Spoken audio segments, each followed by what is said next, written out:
Can you beat Slay the Spire with only colorless cards? Greetings, gentlemen and ladies. Welcome back. Today, the Ironclad exhumes back the spotlight in a community challenge that has well over 60 attempts. The rules are simple. We are only allowed to play colorless cards. That means no strikes, no defends, no anything else. Only cards of the colorless origin are allowed. And because I wanted to make this challenge even harder, we're taking this all the way to the corrupt heart as well. Now, you might be asking yourself, how is this even possible? Even with All-Star giving us 5 random colorless cards and this allowing a tiny chance to see them, won't our lack of defense just disintegrate us into a slime? Well, with 14 unthinkable, extraordinary and inconceivable challenges behind us, this one really is a lot trickier than you might first think. So, sit back, get yourself comfortable, for it's time. Time to climb. Climb time! Before we get into this week's video, I just wanted to come on and say thank you so much for 10,000 subscribers. It means the absolute world. I hope you enjoy the video. Let's do this, guys. Our 5 playable cards are solid: Panic Button, Dramatic Entrance, the Bomb, Transmutation, and Dark Shackles. And with these 4 choices, this upgrading a card is a little temperamental. You see, the Always Now mod has a field day with the custom runs, so we really don't know what we're going to get. Thankfully, it was a duplication, which, although I would prefer it on the Bomb, was still a good gift to receive. Checking the map, I highlight the left side, prioritizing question mark events and safety before we begin our ascent, with a couple of slimes. I make a dramatic entrance, then a mistake straight out of the gate. I play Transmutation instead of the Bomb, and let me tell you, this won't be the last time either. I scuffle together defense, defeat the front slime, and then, after taking 16 damage, finish them off. We get 15 gold, and a card that would become this story's unsuspected hero, Finesse. Next up was a single cultist. I start with our Transmutation, where a free bomb gets added. I follow it up dramatically. We then shackle his attack on turn 2, and let our bomb get its redemption from the fight just before. 18 gold, a weak potion, and no card rewards this time around. The first question mark event of the challenge has a note wedged in the wall. It was a watch or defend. Naturally, I accept this incredible offer, swapping places with a defend of our own. Commerce and trade were now upon us, and whilst we couldn't afford much, Good Instincts would be a solid card to obtain with our inability to gain reliable block. A relic chest then hijacked our question mark encounter with Mummified Hand. Now all we needed was a trusty panache. At the rest side, I prioritized upgrading our bomb for 10 extra damage, and it was time for a fight against the Jawworm. A solid opening hand, bomb, Good Instincts, and a dramatic entrance, mitigating our damage taken to 5. Panic Attack blocks out his next attack, then boom. 12 gold, a swift potion, and no cards that could be added. Now, whilst the rest site here was highlighted, we have 77 health and an upgraded bomb. So with the corrupt heart in mind, we step into the flaming elite of Act 1, the Sentries. We couldn't have asked for a better elite. Our opening hand wasn't great.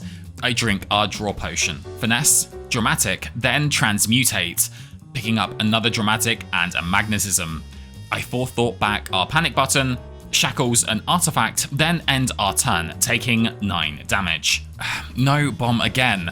Transmutation at least gives us a block card, but this wasn't looking good. I add the weak potion to the front sentry for another 13 damage gets through. Then 11 more, and 19 here, bringing us all the way down to 25 health. This fight was brutal, and this challenge was only just beginning. For the rewards, we get 34 gold, the Smiling Mask Relic, which is an absolutely fantastic addition here, a regen potion, and no cards to note. Wiping away the sweat from my brow, an uncommon relic chest greeted us next, with another welcome relic indeed. Dreamcatcher, This gives us a slither of a Sneko's chance to pick up a colorless card from resting, and as you know, that's all we need. Let's put it to use. We get Purity? The ability to exhaust cards mid-fight is exactly what we needed. I choose the safe route next. The Adventurer event. I always let you guys vote on this option, so let's see what you decided. Search once. Okay, we got gold. Nice. Then search again. Nothing. Surely we leave now, right? But as luck would have it, not only was it the sentries again, but we drew our bomb on turn 1. I then play our transmutation, which pulls an apotheosis, allowing us to fully defend their attack. Turn 2, we only managed to find 4 block with our finesse, taking 14 damage in return, before the bomb finishes them off. We get 32 gold and a brilliant relic, Pantograph. This heals us 25 health when we enter a boss fight, something that is sure to come in handy for the battles yet to begin. A surprise merchant then halts us from advancing next, and upon browsing, I find a very fun relic, the toolbox. It might not be the best for consistency, I know, but it was fun, so I pick it up and remove our bash from the deck. Floor 13 had a blue slave awaiting. I choose Violence to thin out the deck, then Finesse, Dramatic, and Shackle, only taking 1 damage in return. We set up the bomb next, playing our panic button to mitigate the attack, take 7 damage from this one, then let the bomb do all the talking. The spoils of victory give us 14 gold, another regen potion, nice, and no cards once again. The final question mark event of the act has us ambushed by a snappy boy and his louse. A good turn 1 has our bomb activated, and our toolbox's panic button allows us to defend the attack. Transmutation then gives us a swift strike, allowing us to save 7 health from the lousy boy, for the bomb sends them on their way. 18 gold, and we actually get 2 options here, Master of Strategy or another Good Instincts. This was a tough choice. We need block badly. The 3 draw could get us out of a pinch, so I pick up the strategy. With our Pantograph relic attached, the warm embers of this rest site can be used to forge us an upgrade. I decide on the transmutation. Now, it was time. Time for slime! Slime time! Toolbox kicks things off with 3 good choices. Mathematically and logically here, it was best to pick Hand of Greed, because I like gold. We make a dramatic entrance, playing it, bringing the slime boss down to 112 health. Turn 2, Finesse draws our bomb, transmutation continues the drama. 35 damage was now inbound. I play our master first, then transmutation for disappointment, then shackle and panic button, allowing us to completely mitigate his big swinging attack. Phew. Another bomb gets stacked as I remember to keep talking so we didn't explode. And whilst our Hand of Greed didn't get the value I had hoped, this marked the first boss victory in the challenge. We get 100 gold, a blessing of the Forge Potion, and then 3 colorless card offerings? Whoa! Naturally, Apotheosis gets acquired. Now, for the relics. Astrolabe, Sacred Bark, or Black Star. All 3 options here had promise. Astro could change up 3 colorless cards, though upgrading wasn't as important anymore. Sacred Bark would stack our regen as well as future potions, or Black Star if I was feeling loco. Maybe it was nostalgia hitting me here, but it's been far too long, my friend. Come on, Bark, let's take this one home as we venture into Act 2, the city. Exploring through the map, I identified the safest route, highlighting merchants for our shining mask removals, before we begin with the shelled parasite. One of the hardest enemies we could have been greeted by. To start, I play our Apotheosis, then the toolbox is thinking ahead. Dark Shackles, Purity, and our dramatic entrance? Turn 2, Transmutation brings us some great cards.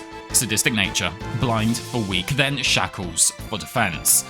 Finesse finds our bomb, then a few turns go by, and thanks to our weak plus lucky defense, we only take 10 damage from the fight. We get 11 gold, and no cards this time. Now, if that encounter looked like we were in a strong position, the Spheric Guardian was ready to bring that reality crashing down. Not the greatest offerings from the toolbox, and not the greatest opening hand either. I dramatic, remove an artifact, and purify the rest. Turn 2, I make one of the biggest misplays in all of my previous attempts. I don't use the bomb. What were you hoping to find here? We take 10 damage as expected. Thankfully, our panic button was here. I used our transmutation first though, giving us practically unplayable cards, removing an artifact before bunkering up for defense.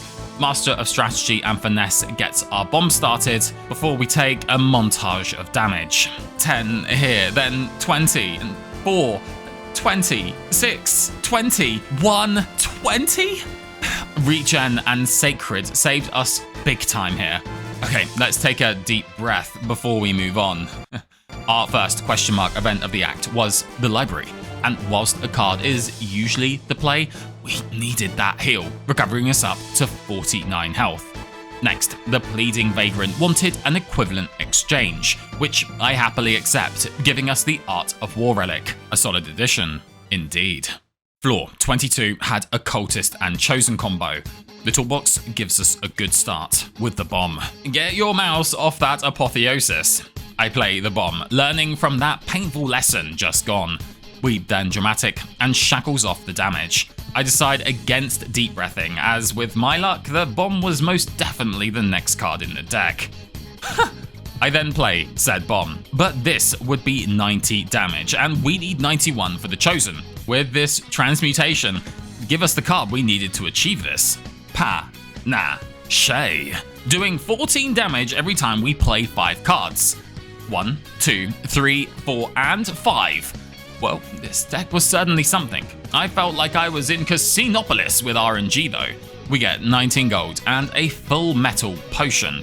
Stop by a rest site next, recovering up to 73 health, and getting another card here too. Jack of all trades. It might not be the most logical decision, but it was definitely the one that would be fun. Now, it was time for the Centaurian Alphonse and his Mystic Elric. I play the Panache first, then Apotheosis, Jack of all trades, Purity, and pass on using the dramatic for future Panache activations. We take 8 damage. Turn 2, it was time to draw twice, then Transmutation for another Panache. We take another 11 damage in return. I then play our bomb and wait patiently. Now everything was set up.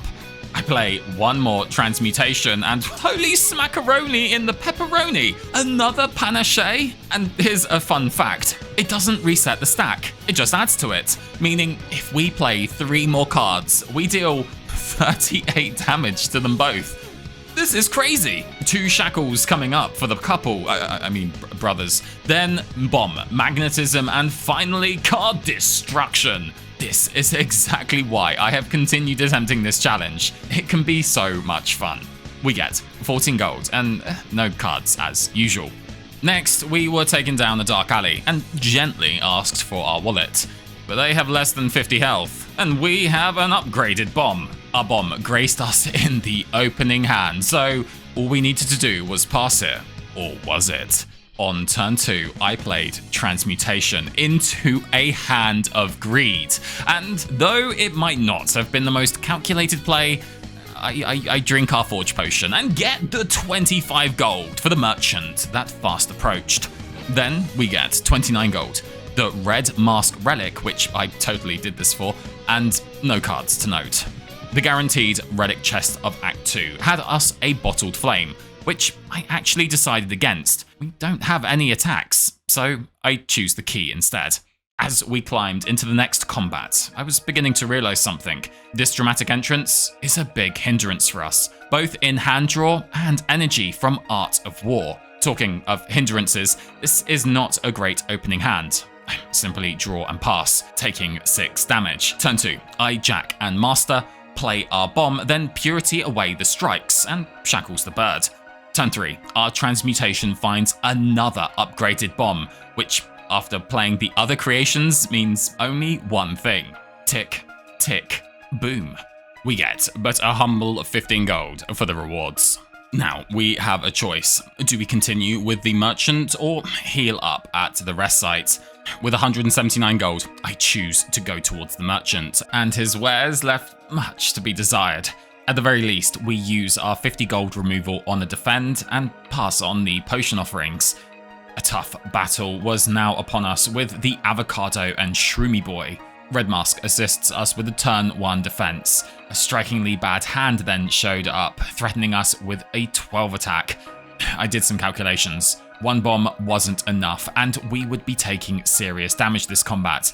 With this in mind, I drink our regen potion. Turn 3, we get options, with multiple draws first, defense with shackles, then a transmutation. At least we could apply weak.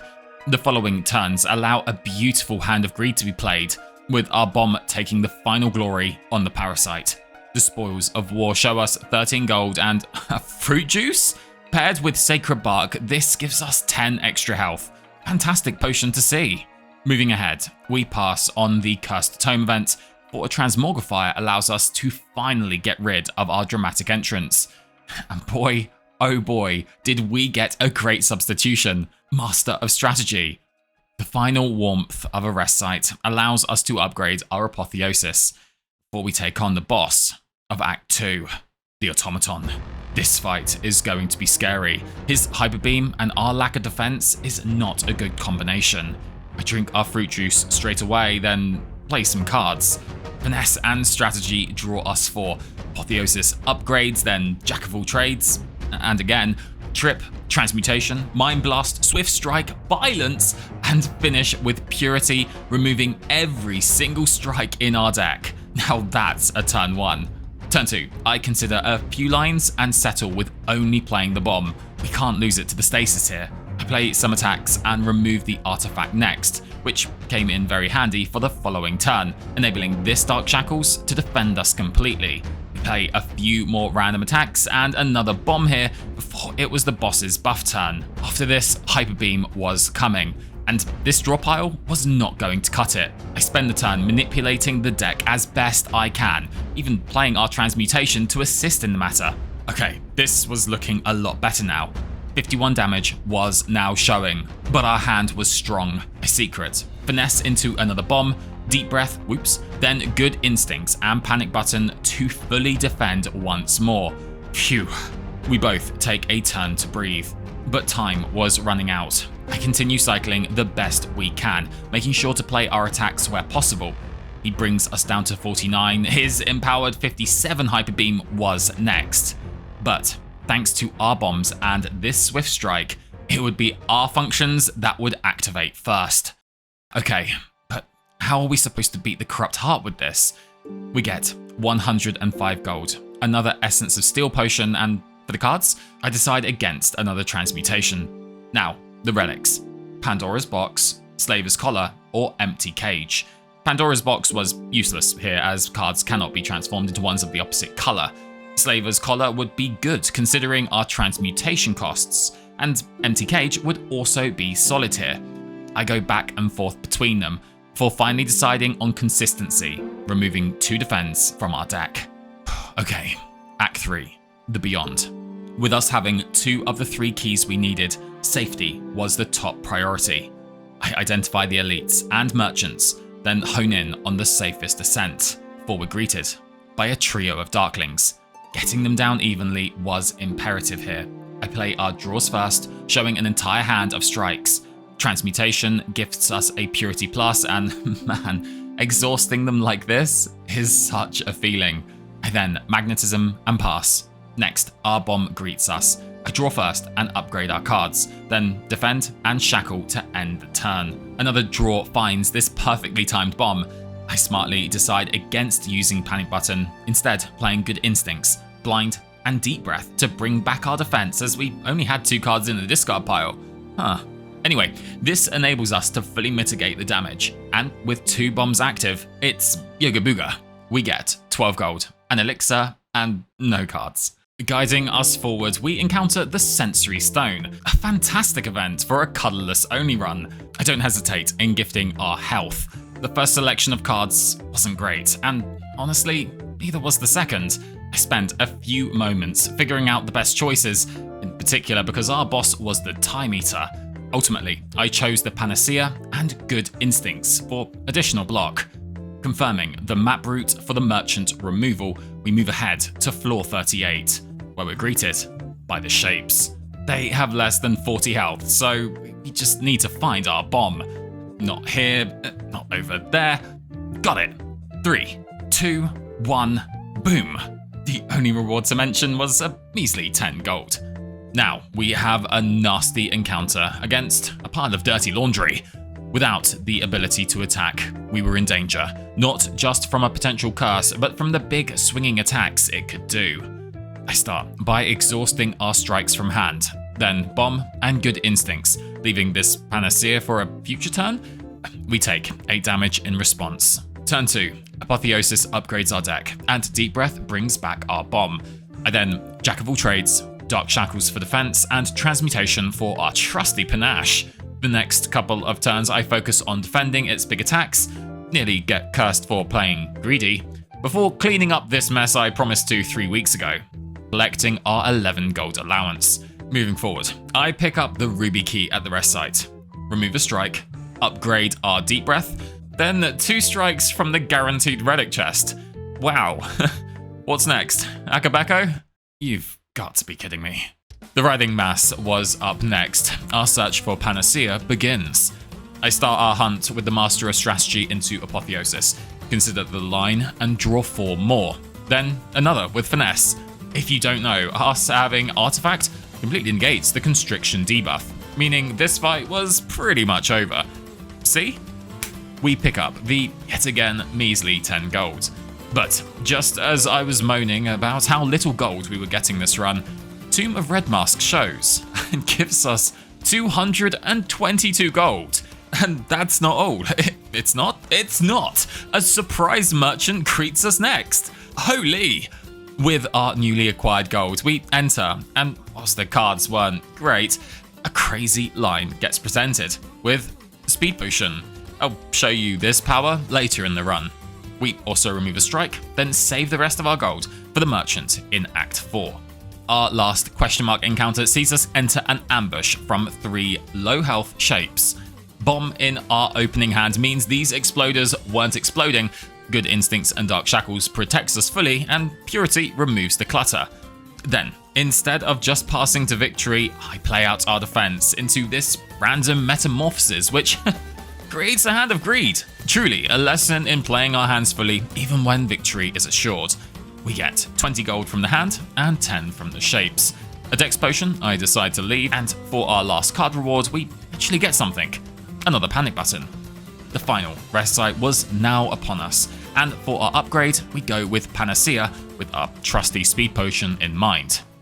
Now, it was time for the boss of Act 3, Time Eater. Toolbox kicks us off with... sorry, let's try that again. It was now time. Time for time. Time. I keep myself away from the magnetism bait as our hand opens. Bomb, Transmutation, Purity, and 2 plated armor potions. I am not taking any risks here. Apotheosis then shows. Would you look at that? Hand of Greed returns. Once again. I shackle off the 21 attack and play our greed for damage. Turn 3. I want to get as many bombs active as we can. So, bind 1 with our Master of Strategy, then double Good Instincts, and end our turn, fully defending thanks to our 16 plated armor. We then Hand of Greed and find Panic Button, bomb, lose 12 health, more greed and defense, then... he doesn't face at half? No problem.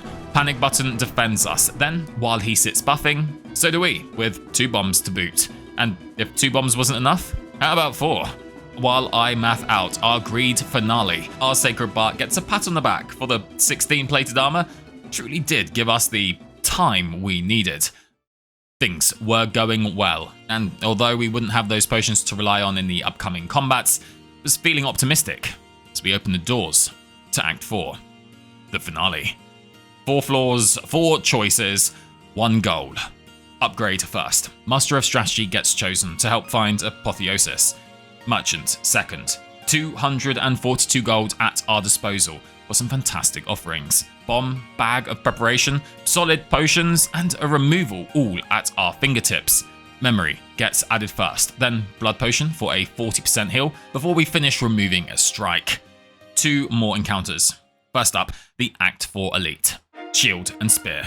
Toolbox gives us the ability to switch direction with Flash of Steel, something that would be absolutely unnecessary. For now, it was time for the real hero of our story to be introduced.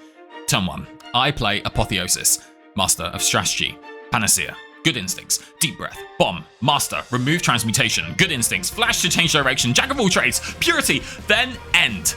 Turn 2, I Finesse, and Purity away all of our hand. Then I play another Bomb, both Dark Shackles, and our last Panic Button. Before finally, after all of these challenges, every single attempt that led to this moment, we find it.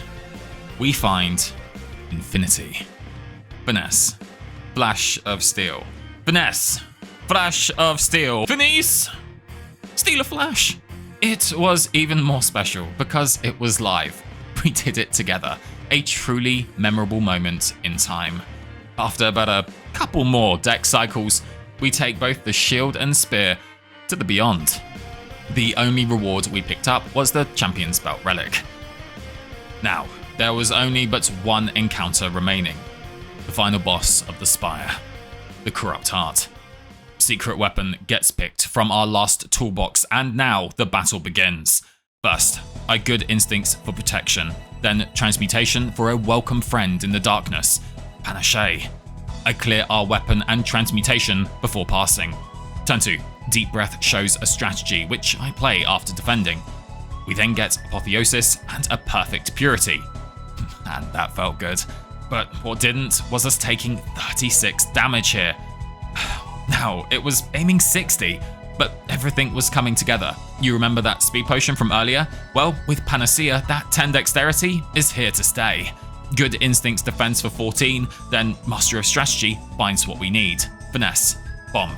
Jack? We heal to 88 with Blood Potion, then panic and exhaust our technique. We take 7 damage and have 7 cards left in our draw pile. Good Instincts, 2 bombs, and Transmutation finds another Finesse? Okay. Next, we bomb, block, and exhaust, taking another 13 damage. The heart then shows a 44 attack, but we have 10 dexterity, so try again. 72 damage? Right. Finesse, Good Instincts, Deep Breath, and again, bringing us up to 61 block. 13 still gets through. The beat of the drum was now here for a second time, and we don't scale. But we don't need to scale. We just need to play cards. This liquid memory brings them back. 2 finesses, Deep Breath, and then we find it. Not the bomb, not Deep Breath, not even finesse. It was Panache. Because we could continue draw cycling, this Panache would eventually take the Corrupt Heart down. Wow. Whilst this is happening in the background, I will say thank you so much for watching this video. Man, talk about an emotional rollercoaster ride, and one that will live on as one of the craziest endings to a challenge we have ever achieved. Now, the giveaway results. I used a random number generator to pick the winners. The lucky winning comment was made by Bob Smith 7066. Congratulations. And the Waffle member winner is Quagra. To you both, thank you for your support. If you send me an email or DM me on Discord, I will gift you both your copies of Slay the Spire 2 when it releases. And with the heart finally defeated, all that's left to do is remember to, as always, stay hydrated.